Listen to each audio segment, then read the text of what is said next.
Hello everyone, this is the Final Bosman, and on today's episode, Nintendo did another weird thing. Welcome to the show, I am Kyle Bosman, and today I am reeling still from last week's news. It was last Wednesday, or Thursday in Japan, or next Friday in parts of Australia. Nintendo, for the first time since its final 2013 financial results, which were just dreadful. They were just real bad. For the first time since those results came out, they had their first investor meeting. There was a lot of hype. There was a lot of Nintendo's doing so poor that they are going to announce something huge. And yes, in this meeting, they did announce some huge things, but they were just not the things any of us expected. So today's segment, Nintendo, what are you doing, man? Well, number one will never change. The whole Nintendo elephant bit is seriously, it's no joke. Nintendo president Satoru Iwata began this third quarter financial results briefing by literally saying, Nintendo will not change. Those are his words. Oh, by the way, as per Nintendo's guidelines, here I have to show the link to this article if I'm going to quote it. So here it is. I like this. I actually like that he was willing to say that. I like that for each word that Iwata spoke, that the stock was just dropping. He just came out and said, look, Nintendo is going to continue making hardware for video games and will continue making video games only for that hardware. And investors are like, whoa, I gotta sell now. Damn it. I thought they were going mobile this time. I thought this was it. I was gonna make a lot of money. No, you're not. You idiots, don't invest in that stock. Secondly, we're gonna make the Wii U's gamepad imported. So Iwata, pretty early on into his presentation, yes, acknowledged that the Wii U's sales are positively stinky. However, there will not be a price cut for the Wii U. He would not let that happen. Apparently that's a short-term fix, not a long-term fix, not worth the money. Basically, what Iwata said is that yes, the Wii U is worth $300. It's just that people don't understand the value of the gamepad. And so yeah, so it's pretty clear now there will never be a Wii U without a gamepad, at least for the Wii U's lifetime. My favorite part of something he said is there even appear to be not a small number of consumers who think the gamepad is one of the accessories for the previous platform, Wii. So it's like at least he knows. Now we know Iwata knows that most people don't know what the Wii U is. His solution though is first, the most obvious solution to this issue of poor Wii U sales and miscommunicated value of the gamepad is just to make better gamepad games. We got all these multiplayer gamepad games, now we're gonna work on a single player gamepad game that will prove the value of the gamepad, and we got Miyamoto working on it. That'll fix it. Another point in the plan is to use the near-field communication on the gamepad a little more. There's a little Skylanders portal right down in your hands. You didn't even know about it. So here comes some toys. Apparently you can also buy stuff with it too, at least in Japan soon, which is kind of cool. Lastly, Nintendo has finally figured out how to emulate Nintendo DS games on the gamepad. So that will apparently add to the gamepad's value. Because we were all just frothing to play Brain Age. Third, we're gonna make mobile games come to us. This one was a really short note in the entirety of the presentation, but I really appreciated the sentiment. Iwata brought up how in the US, Angry Birds Trilogy has sold very well on the 3DS, over 1 million units. And in Japan, Puzzles and Dragons Z has sold over 1 million units. In his words, which has been successful using an entirely different business model as a game on smart devices. By which he means, look, these games can work without using Matrix. Look at that, can you believe that? They're successful, they're fun, and they're engaging without asking people for extra money. How about that? Angry Birds, who would have thought? Meanwhile, Bravely Default is over here saying, we are proud to give you the option to give us more money. Fourth, we're working on our next thing and it's gonna fix everything. This was actually probably the most encouraging part of Iwata's talk. This is what he called his medium-term goals. Medium-term goals. He started talking about a new platform in a very strange way. In that what Nintendo's next video game hardware will be, the platform itself exists outside of the hardware. This chart helps to kind of explain what I think he was trying to explain. If you look at all these little handhelds and consoles, there's no interconnectedness really. You know, there's backwards compatibility, but they don't really like move forward. And what Iwata wants is this sort of virtual platform, as he called it, in which you exist as your Nintendo ID, and that stretches across all the consoles that you buy in the future. Basically, Nintendo finally looked at iTunes and the App Store and said, oh, that is a good idea. We should be doing that. Incidentally, another part of this plan was that you can shop for video games on your phones, which leads well into the fifth thing.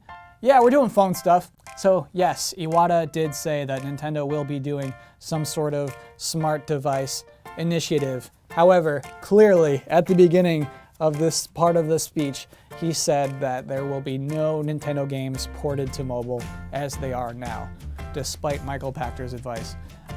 Which is, you know, I'm happy about that. I just don't, like, buttons are so important. Forget about it. Anyway, there is a team at Nintendo developing some sort of mobile initiative. And basically the goal, he said, isn't to like make money directly from these apps, but instead to use smart devices to promote the value of Nintendo hardware. Basically little promotional apps. Here's what is interesting though, is that he said, I have not given any restrictions to the development team, even not ruling out the possibility of making games or using our game characters.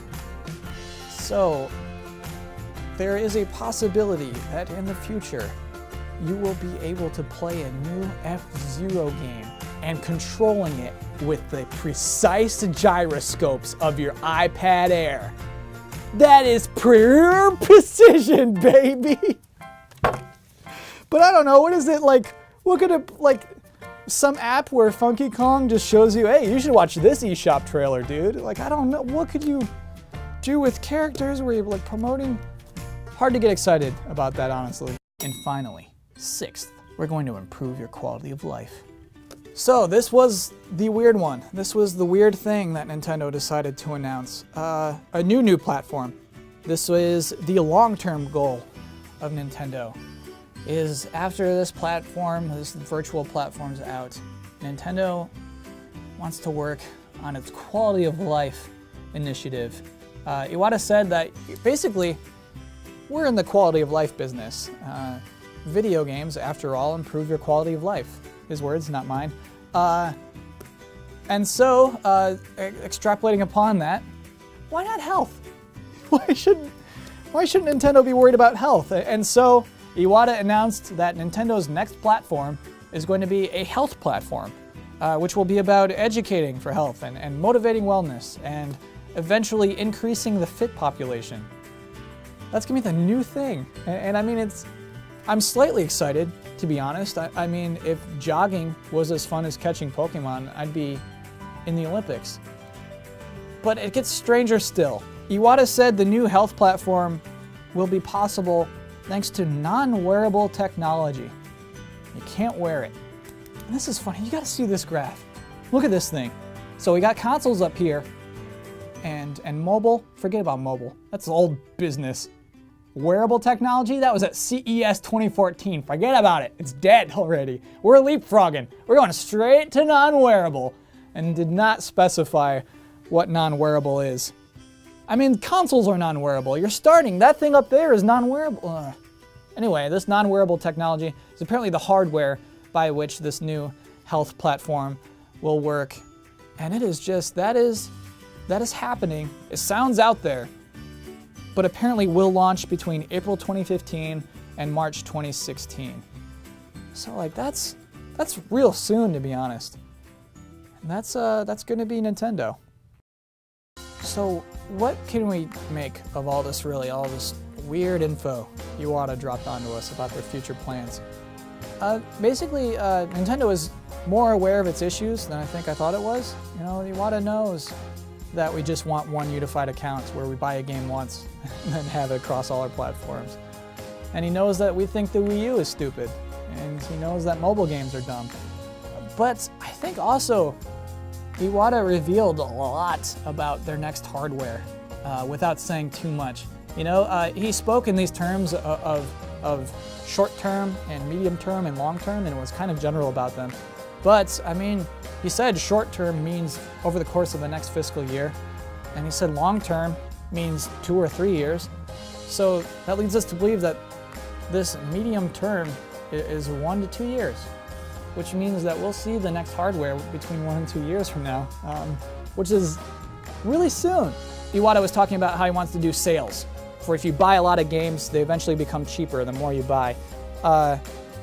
And this quote is, Nintendo aims to work on this brand new sales mechanism in the medium term, but we would like to start experimenting with the Wii U at an early stage.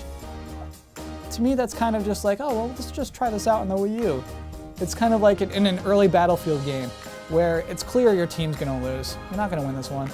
You look at that plane and you're like, well, I might as well learn how to fly. I think that by the time this health platform comes out, Nintendo, its console and handheld is going to be kind of one thing. In the Q&A after this whole presentation, Iwata said that, yeah, we've combined the R&D teams for console and handheld. They're kind of working on the same architecture. He said, we like what iOS is doing and we like what Android is doing. We want to do that, which is crazy. Kind of like what they're already doing with Smash Bros, but just like basically, well, it's an easy port. That's fascinating. I think that's what's going on next. At the end of this meeting, I'm actually pretty encouraged. I'm pretty excited, to be honest. I'm more excited than if Nintendo came out and said, we're making a new Star Fox, here's Metroid Prime 4. You know, like, that's not gonna fix anything. Nintendo clearly has plans, and as always, is much dumber and much smarter than any of us give it credit for. And that is the episode for this week. One programming note. On last week's episode, I broke one of the final Bosman rules. Rule number 2, don't touch your nose. And on this show, on the early episodes, if I broke a rule and someone called me out on it, we used to give that person a brick. And ever since we moved in the new studio, we never really figured anything out for that. But I want to try this. To Matrix, who called me out on touching my nose, the only person brave enough. You get a building named after you. From here out, Matrix, this is the Matrix building. Matrix with an 8. So, congratulations, good looking out. If you're on Twitter, you can find me at Kyle Bosman. I will be back here next Wednesday, and I hope to see you then. Thanks for watching.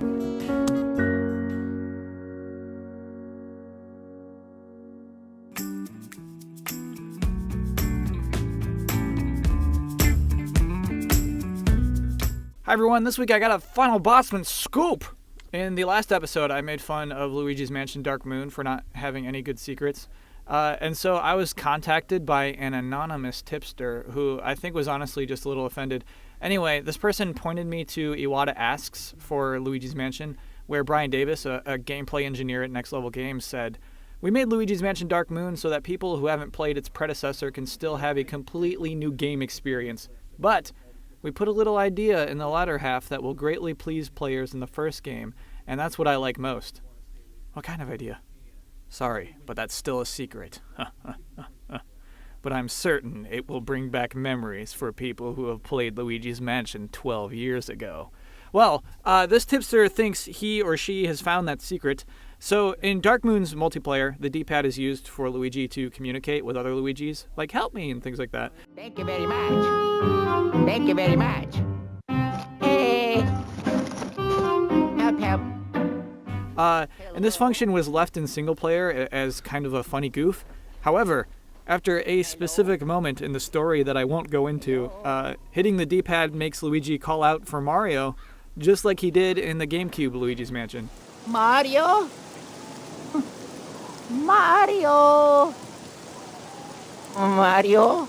I don't know how no one realized this. I did upwards of 20 minutes of Googling and found no coverage of this little Easter egg, So congratulations, anonymous tipster. I give that secret an A-. See you next week, everybody.